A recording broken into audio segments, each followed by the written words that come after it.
There was a single question asked by a young girl that caused the entire auditorium to be silent. During a rare public speaking event that took place in 1972, Bruce Lee stood immobile at the podium, tears flowing down his cheeks.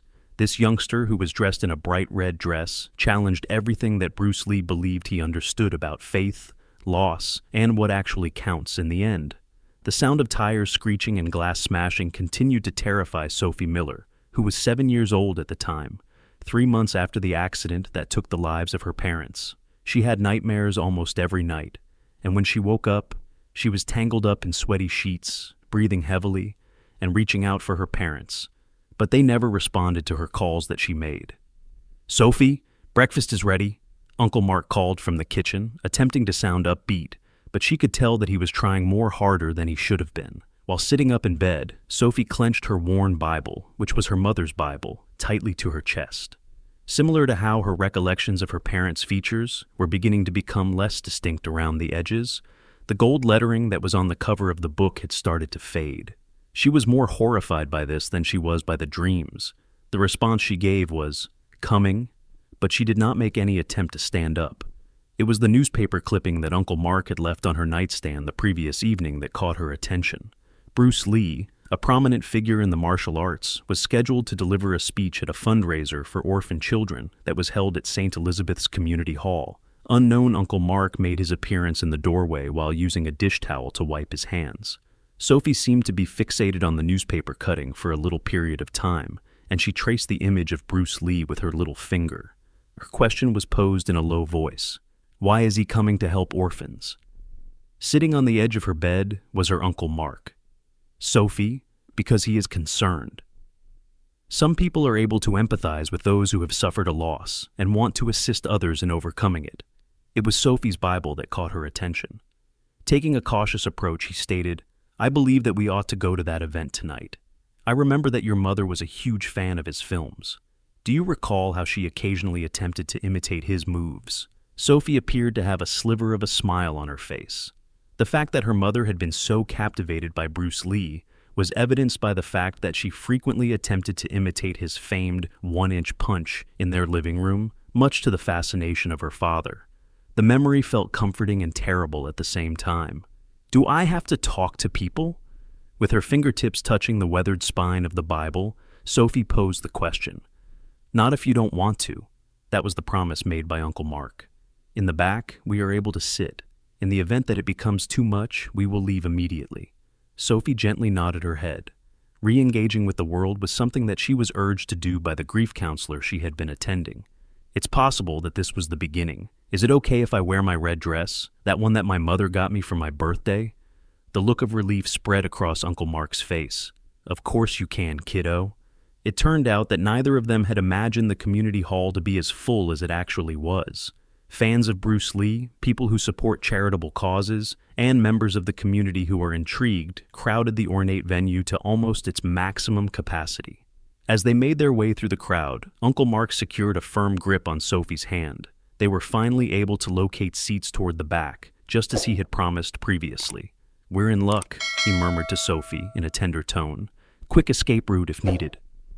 The wooden podium that was located in the front of the hall caught Sophie's attention, and she nodded her head.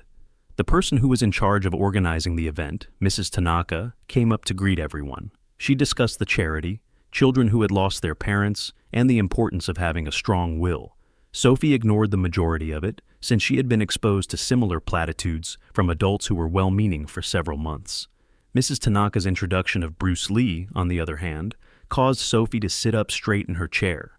The first thing that Mrs. Tanaka said was, "We are honored to welcome someone who does not require an introduction," and her voice was full with adoration. "A man whose capabilities in the physical realm are surpassed only by his sagacity in the realm of philosophy. Warm greetings to Mr. Bruce Lee, please." Mr. Bruce Lee. As Bruce Lee boldly made his way to the podium, the audience erupted in cheers by the thousands. He was dressed in a blue martial arts uniform with black stripes, which was not his typical attire for public speaking. Yet, the children had submitted a request to see their hero because they were familiar with him from movies. Even though his smile was benign as he surveyed the audience, his presence quickly demanded attention when he entered the room. The first thing that Bruce said was, Thank you for that kind introduction. And his voice was audible across the entire hallway. To be here today for such a significant cause is a tremendous honor for me for many reasons. Children who have suffered a loss require our assistance, our direction, and most crucially, our faith in their ability to persevere.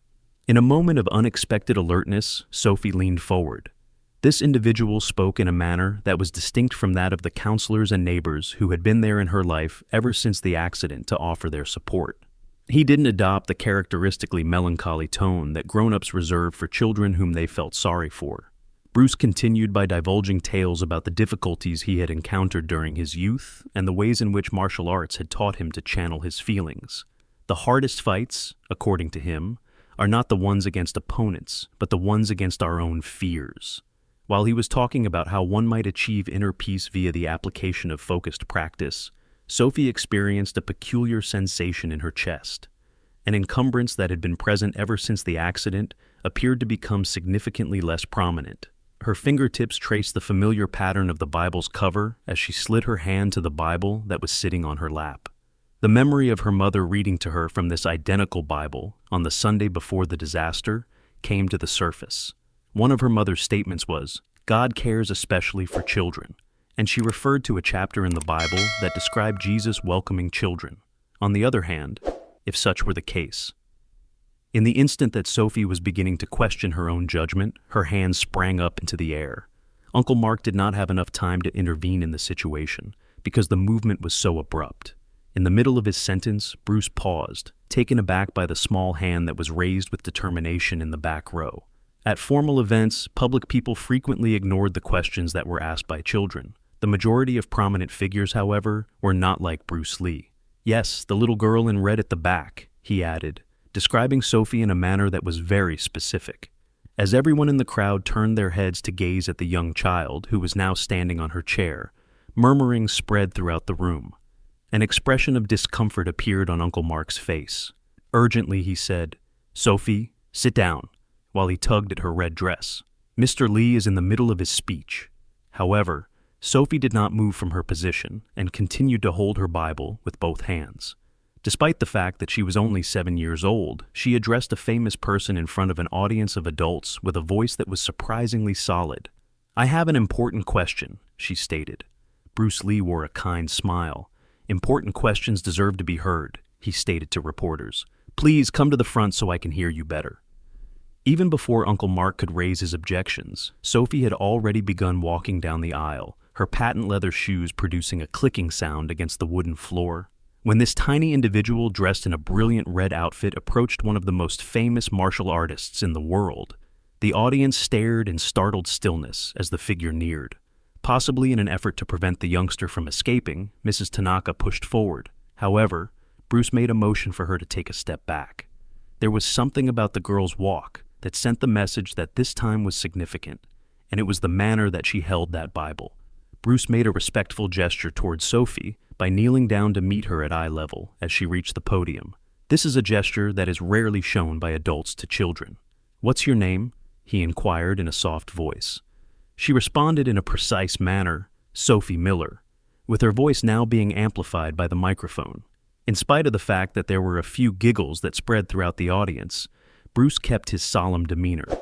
"Now, what's your important question, Sophie Miller?"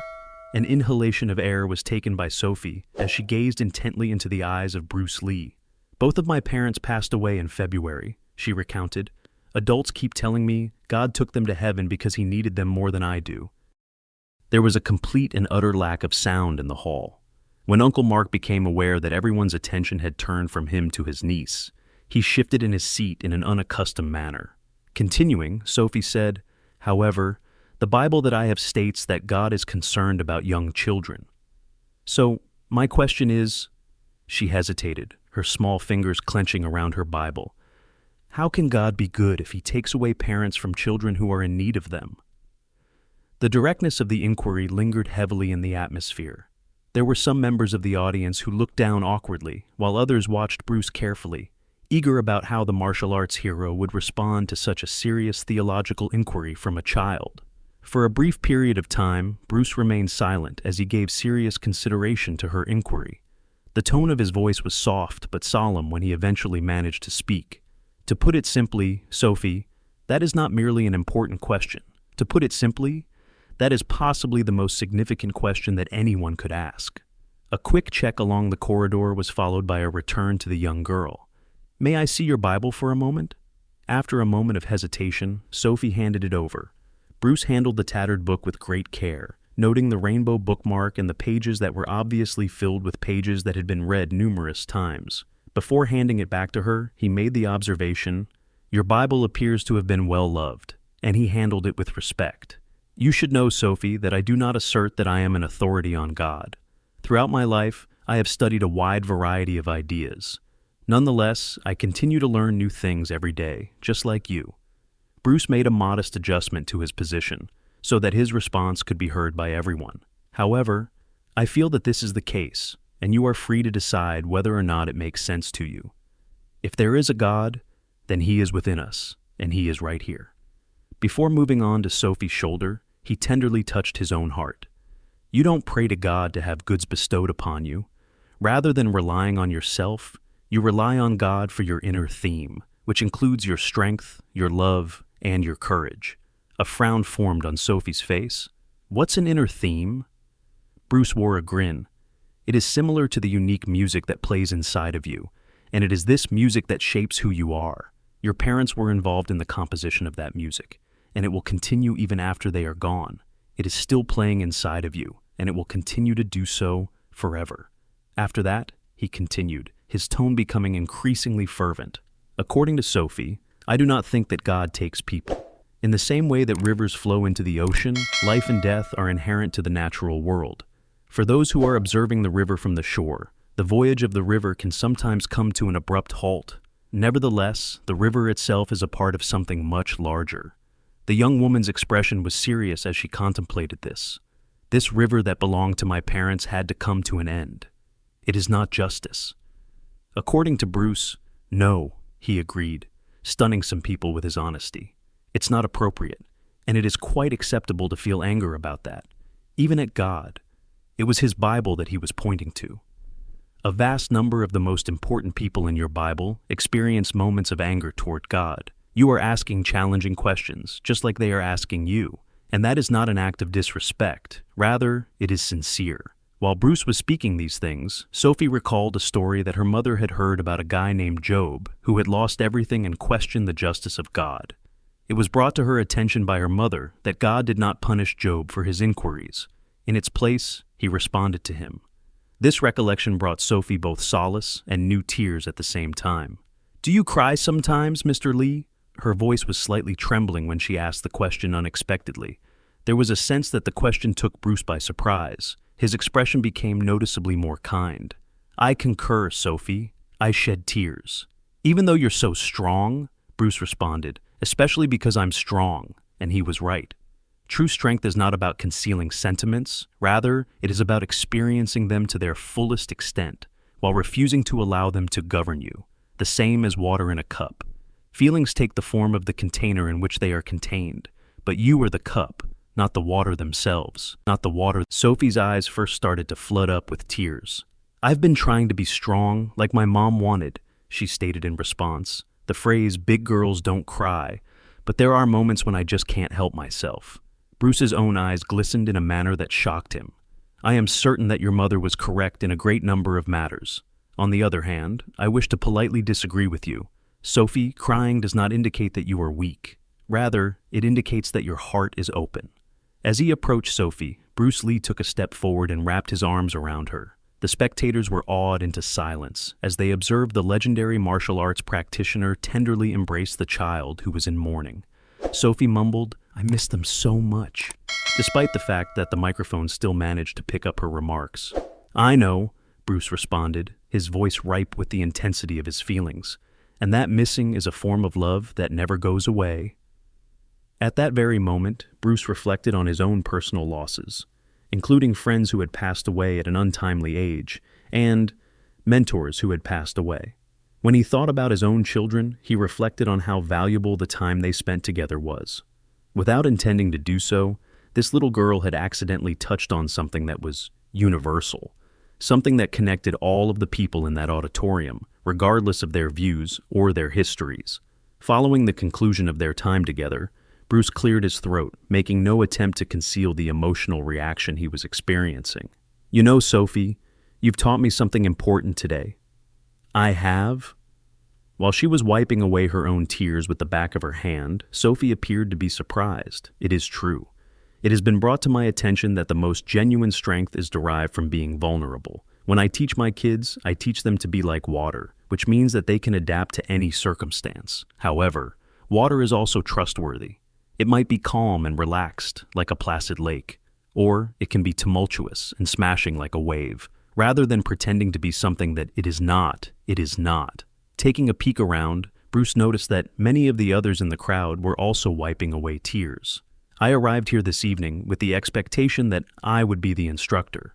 On the other hand, Sophie has been the instructor instead." He refocused his attention on Sophie. "Thank you for your very important question, and for being brave enough to ask it." The audience spontaneously broke into applause as she walked back to her seat.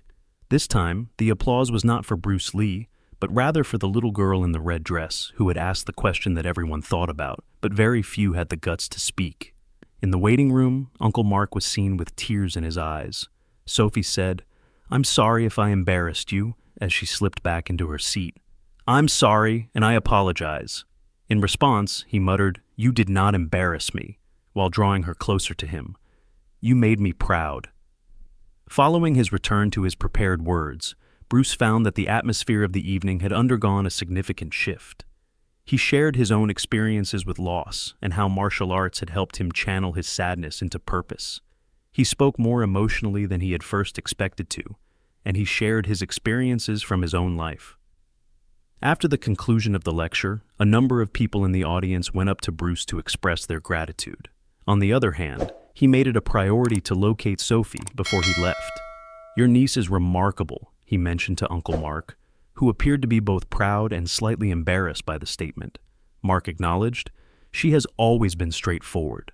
The same thing happened to her mother, who was also my sister. What she is going to say is something I never know what to expect from her." Bruce wore a grin. "This straightforwardness is a treasure. You must not allow the world to take it away from her." Once more, he lowered himself to Sophie's level and crouched down. "It is important to keep in mind, Sophie Miller, that being powerful does not imply possessing all the answers. It means having the courage to ask the questions that need to be asked." The encounter that took place between Bruce Lee and Sophie Miller was more than simply a casual talk. The power of compassion, understanding, and human connection was demonstrated at this event. It was demonstrated by him that genuine strength does not consist of concealing feelings. Rather, it is about confronting them with bravery and compassion. He did this by treating a youngster who was grieving with honesty and respect. Did this tale move you emotionally in any way? In the comments section below, please share your ideas. Please share your